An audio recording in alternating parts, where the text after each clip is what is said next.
آج ہم اس دور اور زمانے میں داخل ہو چکے ہیں جب بغیر کسی تحقیق کے، ریسرچ کے اور بغیر کسی دلیل کے، حجت کے جو ہمیں سمجھ آتا ہے ہم وہ بولتے چلے جاتے ہیں، جبکہ تحقیق کرنے کا حکم اللہ رب العزت نے بھی دیا ہے۔ اب چونکہ آج کل محرم کے دن ہیں، ماہ محرم کے عظیم دن ہم پہ وارد ہیں، جاری ہیں، اور یہ وہ مبارک دن ہیں جن کو حرمت والے مہینے میں رکھا گیا ہے، کیونکہ ماہ محرم حرمت والے مہینوں میں سے ایک اہم مہینہ ہے۔ تو ماہ محرم کے اندر امام علی مقام سید الشہداء نواسہ رسول صلی اللہ علیہ وسلم کی جس مظلومیت کے عالم میں شہادت ہوئی ہے، اور جس طرح آپ کے اہل بیت کو کربلا کے تپتے ریگزاروں میں پیاسا رکھا گیا، رلایا گیا، تڑپایا گیا، پریشان کیا گیا،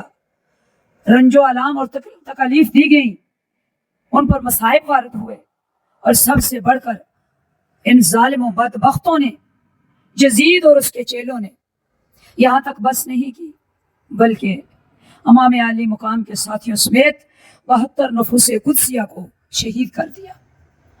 جس پر زمین و آسمان بھی روئے، چرند پرند روئے، لوح و قلم روئے، عرش و کرسی روئے، کائنات کا ذرہ ذرہ امام علی مقام کی شہادت پر تڑپ اٹھا اور خون کے آنسو روئے۔ اب اس کو بدعت کہنا اور ہر کام کو بدعت میں شمار کرنا بغیر کسی حجت کے، دلیل کے، یہ کسی طرح روا نہیں ہے۔ اور اس ماہ محرم میں یوم عاشور کو رونے کی فضیلت اس طرح آئی ہے کہ رسول مقبول صلی اللہ علیہ وسلم حضرت ام سلمہ رضی اللہ تعالیٰ عنہ کے گھر تشریف فرما ہے، اور آپ نے کہا کہ ام سلمہ اندر کسی کو نہ آنے دینا۔ ایسے میں امام حسین رضی اللہ تعالیٰ عنہ کہیں سے کھیلتے ہوئے آئے اور اندر جانا چاہا۔ آپ نے چونکہ حکم محبوب سن رکھا تھا، آپ نے روکا، لیکن آپ رونے لگے، پھر آپ نے چھوڑ دیا، تو امام حسین رضی اللہ تعالیٰ عنہ بھاگتے ہوئے اپنے نانا محمد رسول اللہ صلی اللہ علیہ وسلم کے پاس تشریف لے گئے۔ آپ صلی اللہ علیہ وسلم کے سینے پر چڑھ گئے۔ حضرت ام سلمہ کہتی ہیں رضی اللہ تعالیٰ عنہ کہ مجھے باہر سے رسول اللہ صلی اللہ علیہ وسلم کے خوش ہونے کی اور امام حسین کے ہنسنے کی آوازیں آ رہی تھی، اور میں باہر کھڑی پہرا دے رہی تھی کہ تھوڑی دیر گزری تو اللہ کے نبی صلی اللہ علیہ وسلم نے اونچی اونچی آواز میں رونا شروع کر دیا۔ میں پریشان ہوئی، آگے بڑھی تو دیکھتی کیا ہوں کہ اللہ کے نبی امام حسین رضی اللہ تعالیٰ عنہ کو سینے کے ساتھ بنچے ہوئے ہیں، جس طرح ایک چھوٹے بچے کو سینے کے ساتھ چمٹا کر پیار کیا جاتا ہے۔ آپ بھی شفقت فرما رہے ہیں اور روئے جا رہے ہیں۔ میں نے پوچھا ہے اللہ کے نبی ایسا کیوں؟ آپ نے فرمایا ام سلمہ ابھی تھوڑی دیر پہلے جبریل امین میرے پاس آئے تھے اور یہ مقتل حسین کی مٹی مجھے دے کر گئے ہیں، اور کہا ہے یا رسول اللہ جس نواسے سے آپ اس قدر شفقت و محبت فرما رہے ہیں، اس کو کربلا کی زمین پر آپ کی امت کے کچھ بدبخت، کچھ شریر لوگ، بد نصیب جہنمی لوگ شہید کر دیں گے۔ ام سلمہ یہ مٹی میرے ہاتھ میں ہے، جس دن یہ مٹی خون میں بدل جائے سمجھ لینا میرا یہ بیٹا حسین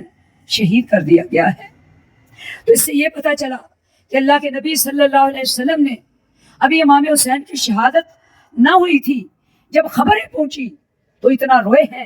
تو پھر ہم یہ کیسے کہہ سکتے ہیں کہ شہادت حسین پر رونا بدعت ہے؟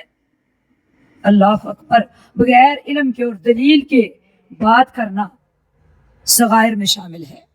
پھر ایک اور حدیث میں آتا ہے اللہ کے نبی صلی اللہ علیہ وسلم نے فرمایا جس دن حسین کی شہادت ہوئی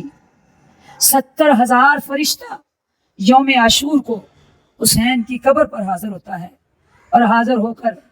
درود و سلام پڑھتا ہے اور روتا ہے۔ یہ صرف یوم عاشور پر نہیں ہوتا، فرمایا قیامت تک یہ ملائکہ امام حسین، امام علی مقام کی قبر انور پر روتے رہیں گے۔ تو اے امت مصطفیٰ بغیر دلیل کے بات نہ کریں، محبت حسین میں رونا عبادت ہے، اس لیے کہ میرے نبی روئے میرے نبی آقا دو جہاں صلی اللہ علیہ وسلم کس قدر خوش ہوتے ہوں گے جب آپ کے بیٹے، جب آپ کے نواسے حسین کے غم میں کسی آنکھ سے آنسو برستے ہوں گے، کوئی دل تڑپتا ہوگا، کوئی آنکھ اشکبار ہوگی۔ تو ایسے حالات میں اللہ کے نبی صلی اللہ علیہ وسلم کی خوشنودی ہمیں سب سے زیادہ عزیز ہے۔ دعا کرتے ہیں کہ پروردگار ہمیں امام علی مقام کی شہادت پر رونے کی صورت میں بھی، ذکر کرنے کی صورت میں بھی، مصائب اہل بیت سننے کی صورت میں بھی ان سے محبت کرنے کا حق ادا کرنے کی توفیق عطا فرمائے۔ السلام علیکم ورحمۃ اللہ۔